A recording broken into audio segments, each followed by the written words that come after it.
ನಮಸ್ಕಾರ ರೀ ಎಲ್ಲರಿಗೂ ಸಾಲಿಯಾ ಹೋಮ್ ಮೇಡ್ ರೆಸಿಪಿ ಚಾನೆಲ್ಗೆ ಸ್ವಾಗತ. ಇವತ್ತಿನ ರೆಸಿಪಿ ಬಂದುಬಿಟ್ಟು ಕಡಿಮೆ ಪದಾರ್ಥಗಳನ್ನು ಉಪಯೋಗಿಸಿ ಯಾವುದೇ ಸಾಸ್ ಹಾಕದೆ ಬ್ಯಾಚಲರ್ಸ್ ಆಗಲಿ ಮಕ್ಕಳಾಗಲಿ ತುಂಬಾ ಈಸಿಯಾಗಿ ಮಾಡ್ಕೋಬಹುದಂತಹ ಈ ಎಗ್ ರೈಸ್. ಇದನ್ನು ಹೇಗೆ ಮಾಡೋದನ್ನು ನೋಡೋಣ ಬನ್ನಿ. ನಾನಿಲ್ಲಿ 2 ಎಗ್ಗನ್ನು ತೊಗೊಂಡು ಇದಕ್ಕೆ ಸ್ವಲ್ಪ ಉಪ್ಪು ಹಾಕಿಬಿಟ್ಟು ಬೀಟ್ ಮಾಡ್ಕೊಳ್ಳೋಣ. ಎಷ್ಟು ಚೆನ್ನಾಗಿ ಬೀಟ್ ಮಾಡ್ಕೋದು ಅಷ್ಟು ಮೊಟ್ಟೆಯು ಫ್ಲಫಿಯಾಗಿ ಬರುತ್ತೆ, ತಿನ್ನೋದಕ್ಕೆ ದಪ್ಪ ದಪ್ಪಾಗಿ ಬರುತ್ತೆ. ನೀವು ಬೇಕಾದರೆ ಮೇಲ್ಗಡೆಯಿಂದ ಇದಕ್ಕೆ ಸ್ವಲ್ಪ ಪೇಪರ್ ಪುಡಿಯನ್ನು ಹಾಕಬಹುದು. ನಾನಿಲ್ಲಿ ರೈಸ್ಗೆ ಪೇಪರ್ ಪುಡಿ ಹಾಕ್ತೀನಲ್ಲ ಅದಕ್ಕೆ ಹಾಕ್ತಾ ಇಲ್ಲ. ಈಗ ಗ್ಯಾಸ್ ಮೇಲೆ ಒಂದು ಪ್ಯಾನನ್ನು ಬಿಸಿ ಮಾಡೋಕೆ ಇಟ್ಕೊಂಡಿನಿ. ಇದಕ್ಕೆ 1 ಸ್ಪೂನಷ್ಟು ಎಣ್ಣೆಯನ್ನು ಹಾಕ್ಕೊಳ್ಳೋಣ. ಎಣ್ಣೆಯು ಕಾದ ನಂತರ ಇದಕ್ಕೆ ಬೀಟ್ ಮಾಡಿದಂತಹ ಮೊಟ್ಟೆಯನ್ನು ಇದಕ್ಕೆ ಹಾಕ್ಕೊಳ್ಳೋಣ. ಗ್ಯಾಸ್ನ ಫ್ಲೇಮನ್ನು ಹೈ ಇಟ್ಬಿಟ್ಟು ಇದನ್ನು ಚೆನ್ನಾಗಿ ಮಿಕ್ಸ್ ಮಾಡ್ಕೋರಿ. ಕೈ ಬಿಡ್ದಂಗೆ ಇದನ್ನು ಮಿಕ್ಸ್ ಮಾಡ್ಕೋರಿ, ಇಲ್ಲಾಂದರೆ ಇದು ಆಮ್ಲೆಟ್ ಥರ ಆಗಿಬಿಡುತ್ತೆ. ಕೈ ಬಿಡ್ದಂಗೆ ಇದನ್ನು ಚೆನ್ನಾಗಿ ಮಿಕ್ಸ್ ಮಾಡೋದ್ರಿಂದ ಎಗ್ಗು ಬೈಟ್ ಆಗಿ ಬರುತ್ತೆ, ಇಲ್ಲಾಂದರೆ ದಪ್ಪ ದಪ್ಪಾಗಿ ಬೈಟ್ ಬರುತ್ತೆ. ನೋಡ್ತಾ ಇರ್ಬೋದು ಫ್ರೆಂಡ್ಸ್, ನಾನು ಯಾವ ರೀತಿ ಇದನ್ನು ಮಿಕ್ಸ್ ಮಾಡ್ಕೊಂಡಿನಲ್ಲ ಅದೇ ರೀತಿ ನೀವು ಸಹ ಮಿಕ್ಸ್ ಮಾಡ್ಕೋಬೇಕು.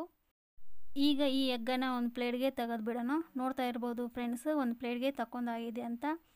ಈಗ ಇದೇ ಪ್ಯಾನ್ಗೆ ನಾವು 1 ಸ್ಪೂನಷ್ಟು ಎಣ್ಣೆಯನ್ನು ಹಾಕ್ಕೊಳ್ಳೋಣ. ಎಣ್ಣೆಯು ಕಾದ ನಂತರ ಚಿಕ್ಕದಾಗಿ ಕಟ್ ಮಾಡಿ ಇಟ್ಕೊಂಡಂತಹ ಒಂದು ಈರುಳ್ಳಿಯನ್ನು ಇದಕ್ಕೆ ಸೇರಿಸ್ಕೊಳ್ಳೋಣ. ಈರುಳ್ಳಿಯು ಹಾಕಿದ ನಂತರ ಇದನ್ನು ಚೆನ್ನಾಗಿ ಕೈ ಬಿಡ್ದಂಗೆ ಫ್ರೈ ಮಾಡ್ಕೊಳ್ಳೋಣ.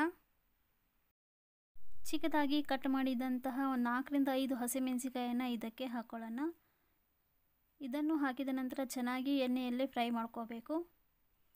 ಈ ಎಗ್ ರೈಸು ನೈಟ್ ಉಳಿದಂತಹ ಅನ್ನದಿಂದಲೂ ಮಾಡ್ಕೋಬಹುದು, ಇಲ್ಲಾಂದರೆ ಬಿಸಿ ಅನ್ನದಿಂದಲೂ ಮಾಡ್ಕೋಬಹುದು. ನಾನಿಲ್ಲಿ ಬಿಸಿ ಅನ್ನವನ್ನು ಮಾಡಿಬಿಟ್ಟು ತಣ್ಣಗಾಗಕ್ಕೆ ಇಟ್ಬಿಟ್ಟಿದ್ದೆ. ನೋಡ್ತಾ ಇರ್ಬೋದು ಅನ್ನವು ಎಷ್ಟು ಚೆನ್ನಾಗಿ ಉದುರಾಗಿ ಬಂದಿದೆ ಅಂತ. ಈಗ ಇದಕ್ಕೆ ಹಾಕ್ಕೊಳ್ಳೋಣ. ಈಗ ಇದಕ್ಕೆ ಮೇಲ್ಗಡೆಯಿಂದ 1 ಸ್ಪೂನಷ್ಟು ಪೇಪರ್ ಪೌಡರನ್ನು ಹಾಕ್ಕೊಳ್ಳೋಣ. 1 ಸ್ಪೂನಷ್ಟು ಧನಿಯಾ ಪೌಡರನ್ನು ಹಾಕ್ಕೊಳ್ಳೋಣ.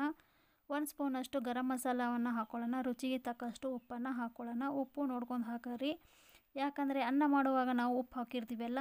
ಈಗ ಎಲ್ಲವೂ ಹಾಕಿದ ನಂತರ ಚೆನ್ನಾಗಿ ಮಿಕ್ಸ್ ಮಾಡ್ಕೊಳ್ಳೋಣ. ಗ್ಯಾಸ್ನ ಫ್ಲೇಮನ್ನು ಹೈ ಇಟ್ಬಿಟ್ಟು ಇದನ್ನು 1 ನಿಮಿಷದವರೆಗೆ ಚೆನ್ನಾಗಿ ಮಿಕ್ಸ್ ಮಾಡ್ಕೋಬೇಕು. ಕೈ ಬಿಡ್ದಂಗೆ ಇದನ್ನು ಚೆನ್ನಾಗಿ ಮಿಕ್ಸ್ ಮಾಡ್ಕೋರಿ. ಈ ರೈಸನ್ನು ನಾವು ಯಾವಾಗ ಬೇಕಾದರೂ ಮಾಡ್ಕೋಬಹುದು. ಬೇಸಿಕ್ ಮಸಾಲೆಗಳನ್ನು ಇಟ್ಕೊಂಡು ಮಾಡ್ಕೊಳ್ಳುವಂತಹ ಎಗ್ ರೈಸು.